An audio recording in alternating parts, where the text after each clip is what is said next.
Hello， 各位好，我是 Revision Lab 修正所的阿修，欢迎来到我的频道。如果你是第一次看我们影片，记得先点击下方订阅按钮，再打开旁边小铃铛，这样每次有新影片，你都会第一时间收到通知。也帮我按个赞，让 YouTube 知道你喜欢这种类型的内容。谢谢大家，我们现在正式开始。好，今天我想跟大家聊聊一场演讲。这场演讲可以说是传奇等级的，它真的改变了超级多精英分子看待世界的方式。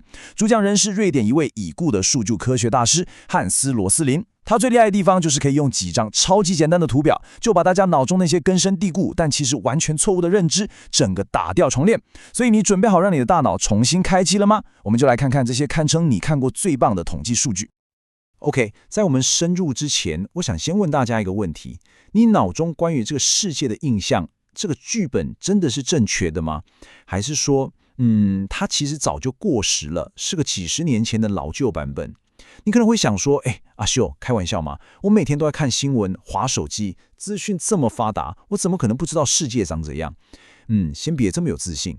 当年罗斯林教授对他那些瑞典最顶尖的医学院学生，也是抱持着一样高的期望。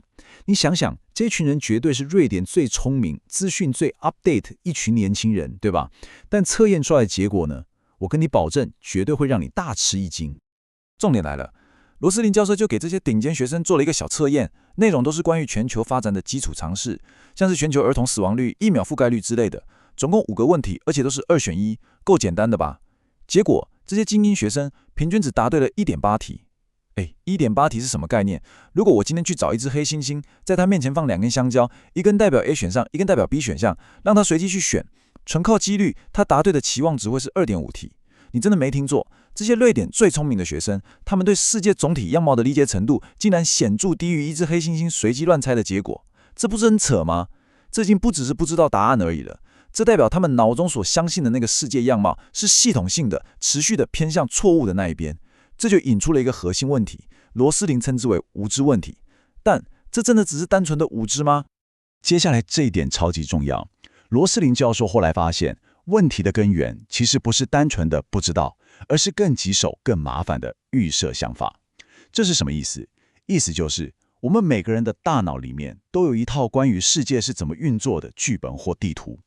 但麻烦的是，这个剧本很可能是在我们小时候，甚至是在我们父母那个年代就已经写好了，然后就再也没更新过。比方说，我们可能还停留在非洲等于饥荒、亚洲等于血汗工厂这种几十年前的刻板印象。但现实世界早就已经光速前进了。我们的大脑天生就有个 bug， 叫做确认偏误，会不断的去寻找证据来支持自己旧有的想法，而忽略掉那些跟我们想的不一样的资讯。所以，我们不是一张空白的纸，而是一张画满了过时地图的纸。这真的比全然无知还要更危险，因为我们还深信自己是知道的，是懂的。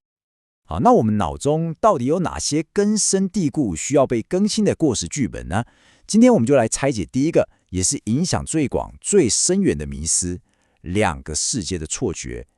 这个想法你一定不陌生，它就是很直觉的把这个复杂的世界简单粗暴的切成2块，一边是我们，另外一边是他们。这个传统模型就是我们在课本上、新闻上最常听到的已开发国家跟开发中国家，或是用更老派的讲法叫做西方世界跟第三世界。在我们脑中的画面里，西方世界就是富裕、健康、家庭规模小、寿命很长，而其他国家呢，就是贫穷、落后、家里小孩生一大堆，但寿命普遍很短。这个非黑即白的2分法听起来很直观，对吧？它简化了复杂的世界，让我们很容易理解。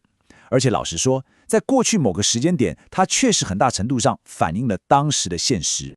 我们现在就把时间倒转回到1962年，大概是我爸妈出生的那个年代。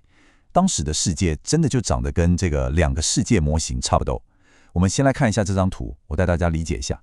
这个横轴代表每个女性平均生育的小孩数量，越往右边代表家庭规模越大。纵轴呢是国民的平均寿命，越往上代表活得越久。图上每一个泡泡就代表一个国家，泡泡的大小则是人口数。你可以很清楚地看到，在1962年，世界上的国家很明显地分成2群，中间几乎没有人。左上角蓝色那一群就是当时所谓的西方世界，像美国、英国这些国家，平均每个家庭生不到3个小孩，但寿命都超过70岁。而右下角橘红色这一大群，就是亚洲、非洲、拉丁美洲的国家，每个家庭生5个、6个甚至7个小孩是常态，但平均寿命普遍不到50岁。这两群之间几乎没有任何重叠，真的就像是2个完全不同的星球。这就是我们父母辈，甚至是我们自己在教科书上学到的世界观。但是重点来了，从1962年到今天，这几十年间，世界发生了翻天覆地的变化。我们现在让数据动起来，你仔细看，你会发现过去这几十年，那些曾经在右下角的开发中国家，特别是拉丁美洲和亚洲的许多国家，他们的数据泡泡几乎全都像发了疯一样，拼命地往左上角那个富裕健康的角落移动。这代表什么？这代表他们的家庭规模正在快速缩小，同时国民寿命正在快速延长。原本那道泾渭分明、把世界切成2半的鸿沟，现在几乎完全消失了。绝大多数的国家现在都挤在家庭小、寿命长的那个角落。世界不再是分裂的，而是在趋同。这个词很重要 ，convergence， 趋同，代表大家正往同一个方向前进，只是速度快慢不同而已。我们来看一个超级惊人的例子：越南跟美国。在1964年越战打得最火热的时候，美国就是标准的家庭小、寿命长，在图表的左上角；而当时的越南饱受战火蹂躏，就是家庭大、寿命短，在遥远的右下角。但你看看今天的数据，越南在家庭规模和平均寿命这2个关键的社会指标上，竟然已经跟1974年的美国处在同一个水准了。这真的太惊人了啦！只花了一个世代，大概30-40年的时间，一个曾经被战争摧残的国家，在社会指标上完成了令人难以信心的追赶。这也告诉我们一个很重要的洞见：很多亚洲国家的社会变革，像是公共卫生的改善、基础教育的普及，其实是发生在他们经济起飞之前的。这完全颠覆了我们过去要先有钱才能变健康的传统观念。我们的世界观真的需要跟着数据一起更新了。好，破除了2个世界的迷思之后，我们知道了世界正在趋同，但这也带来了第2个我们在解读数据时非常容易掉进去的陷阱，那就是平均数的危险。当我们很习惯用一个地区的平均值来理解事情，比方说非洲怎么样，亚洲怎么样，甚至是用国家这种很大的单位来思考的时候，其实会不小心掩盖掉非常多惊人的内部真相。我们先从全球的收入分布来看，很多人脑中对于贫富差距的画面可能是这样：一边是开着兰博基尼的超级富豪，另一边是连下一餐在哪都不知道的赤贫人民，然后中间隔着一道巨大又无法跨越的鸿沟。但真实的数据告诉我们，根本不是这样。全球的收入分布是一条连续的曲线，根本没有所谓的鸿沟。你看这个甜甜圈图，没错，最富有的20% 人口确实拿走了全球74% 的收入，而最贫穷的20% 只分到2%。贫富差距的问题当然存在，但重点是中间那60% 的人口，他们不是极端贫穷，也不是极端富有，他们就是构成了这个星球上庞大的全球中产阶级。所以已开发和开发中这种2分法的标签不但过时，而且误导性极强，它让我们完全忽略了世界上绝大部分人的真实生活样貌。那么当我们不再只看这种笼统的平均数，而是拿起放大镜钻进数据的内部，我们会发现什么呢？当我们把非洲或亚洲这种超级粗糙的标签撕掉，去看每一个国家的真实情况，甚至更进一步去看一个国家内部不同省份、不同收入族群的状况，那个画面的复杂跟多元性，绝对会让你下巴掉下来。我们来拆解撒哈拉以南非洲这个我们最常误解的标签。媒体只要一提到这个地方，好像就是一个充满贫穷、疾病和战乱的同文层。那你看这张图，这是这个地区各国的儿童存活率。最左边的狮子山，因为常年内战，医疗跟公共卫生系统都崩溃了，情况确实很糟，儿童存活率非常低。但是你看到最右边的摩里西斯，一个靠着公平贸易、卖糖和纺织品赚钱的小岛国，它的儿童存活率高得惊人，甚至可以跟一些欧洲国家相提并论。而像加纳这样的国家就处在中间，正在稳步前进。所以你说非洲到底是怎么样？根本没有一个单一的答案，对吧？把这些发展轨迹截然不同的国家全部打包成一个非洲的标签，这本身就是一种懒惰而且完全错误的思考方式。这种巨大的内部差异，其实在每个地区都存在。在南亚，饱受战乱的阿富汗和发展稳定的斯里兰卡，简直是两个完全不同的世界。在阿拉伯世界，也门深陷战火，而隔壁的阿拉伯联合大公国却是极度的富裕。但最夸张的是，这种巨大的差异甚至存在于同一个国家内部。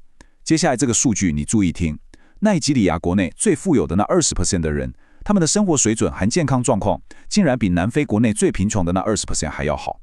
这完全颠覆了我们对于哪个国家比较进步的刻板印象。你想想，如果你是一个投资人，你不会说要去投资非洲，你会去投资加纳的某个产业，或是奈及利亚的某个高消费族群，对吧？所以，简单地用国家或地区来划分世界，在今天已经完全没有意义了。好，讲了这么多问题，我们花了很多时间在打破了很多旧有的认知跟迷思。那到底该怎么立呢？解决方案是什么？汉斯·罗斯林不只是一个很会指出问题的学者，他更是一个身体力行的实践家。他提出了一套非常具体的解述数据力量的方法，让我们每一个人都有机会建立一个更真实、更贴近现实的世界观。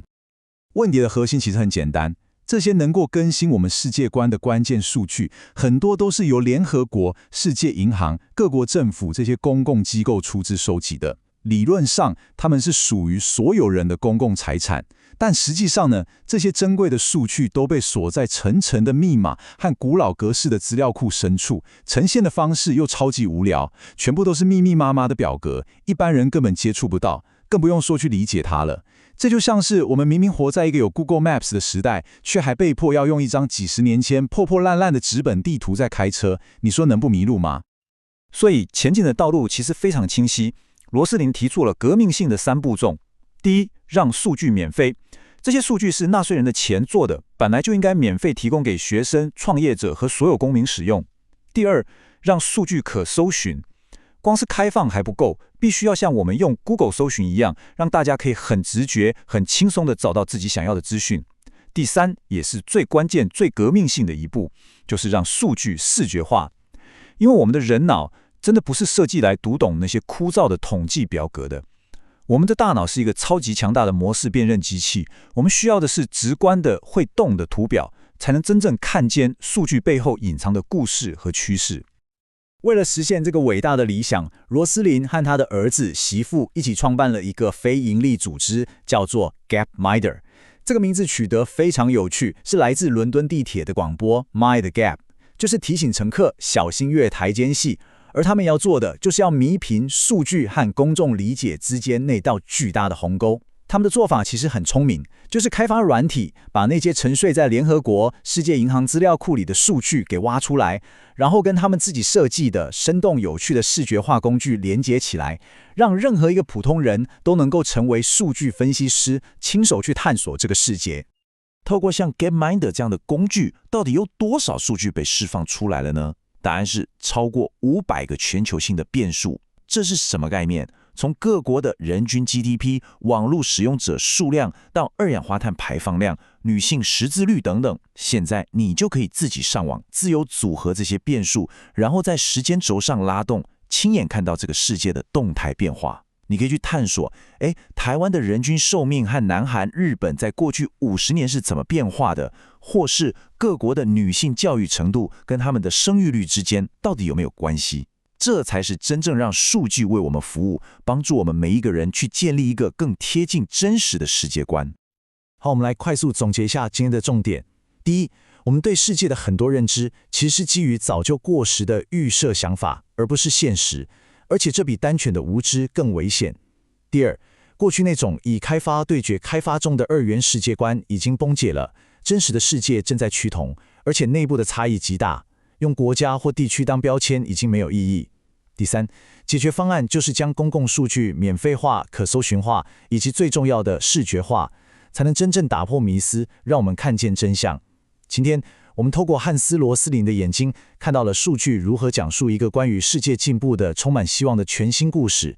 这也让我们反思，如果连我们对全球发展这种宏观的认知都可能是错的，那在你我的专业领域、投资决策，甚至个人生活中，还有哪些我们一直深信不疑的故事，其实也早就该被数据好好的更新一番了呢？今天的内容就到这边。如果你觉得这集有帮助，记得马上点赞加订阅加开启小铃铛。我们正在冲订阅，需要你的支持。我是阿修，我们下次见，拜拜。